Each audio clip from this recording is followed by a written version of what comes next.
Hey guys, today I would like to show you a multi-effects plugin that I have been using lately on my mixes. Let's listen to what we have for our demonstration.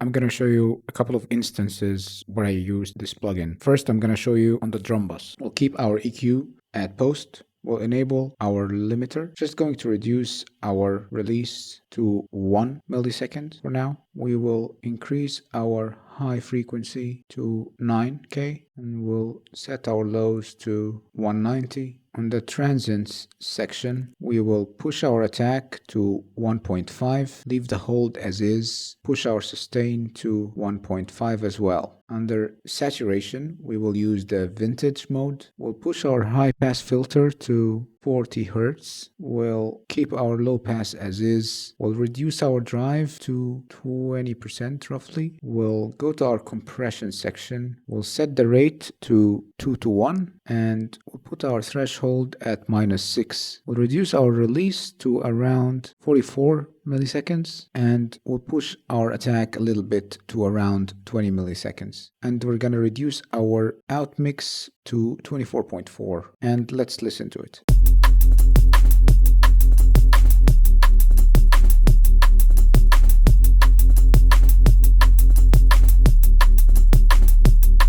Here's before.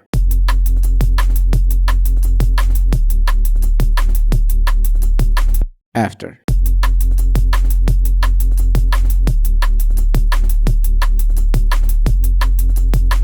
We're using it in a very subtle way, as you can see. The other way I would like to show you how to use this is on bass. I'm going to enable my EQ and my transients. I will set my high frequency to 6.5K, reduce my limiting to around 3 milliseconds, keep it at post. We'll set our low frequency to around 112 and we'll set our low gain to 0.5. On the transients section, I will increase my attack to 2, leave the hold as is. We'll reduce the sustain to -1 dB. We'll push the drive to around 30% and we'll reduce my threshold to -15. In the compression section, I'm going to use the console mode. I'm going to set my ratio to 5:1 and adjust my threshold to around -17. Keep my release to around 44. We'll set my attack to around 6.9. Keep the mix at 100% and we'll set our outmix to 35 on this occasion.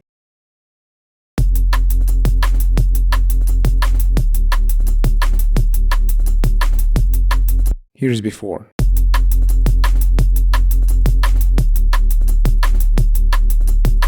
After.